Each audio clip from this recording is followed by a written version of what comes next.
Well, Victor Kattan is the Senior Research Fellow at the Middle East Institute at the National University of Singapore. He joins me now from there. And, sir, despite coordinated Arab condemnation of this move by Donald Trump as provocative and dangerous, the reaction on the street has been muted. That doesn't mean to say that it will stay that way. We'll need to watch Friday prayers. But the question is, what should be the next move by Palestinians at this point?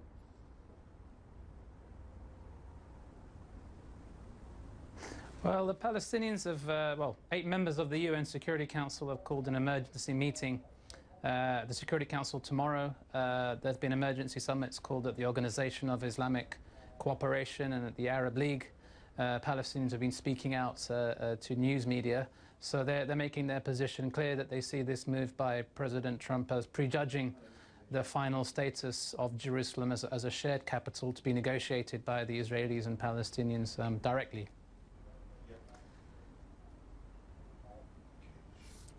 Well, as one commentator here in one of the local dailies put it, Donald Trump gives nothing away for free. So as the Palestinians and Arabs begin to put their next move together, as it were, what price do you think the US president will now exact from the Israelis?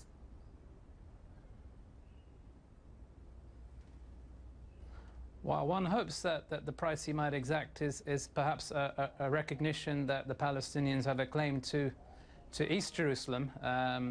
He hasn't mentioned much about the US Consulate General in the eastern side of the city, which is separate to the embassy move from Tel Aviv. So perhaps, we don't know, that could be potentially a US embassy to a future Palestinian state. But he didn't say much about, apart from saying this was consistent with a vision of 2 states.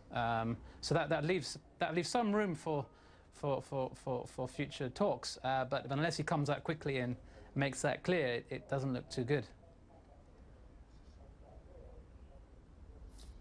All right, so I guess that begs this question.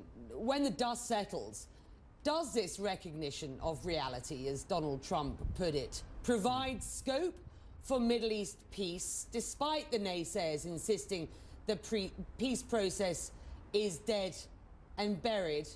Or is it exactly that, dead and buried? Well, some people have said the peace process has been dead and buried for a while. The problem is this idea of recognizing realities. It doesn't address the issue of legality.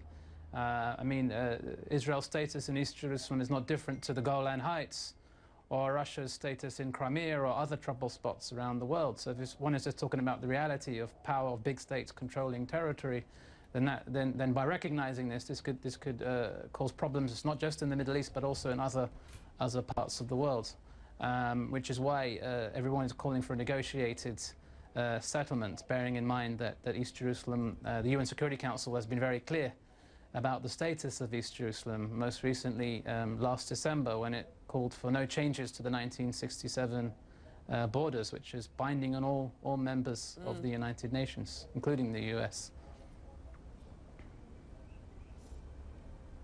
Well, we wait for the dust to settle. Donald Trump certainly calling for calm. We'll see. Thank you for that.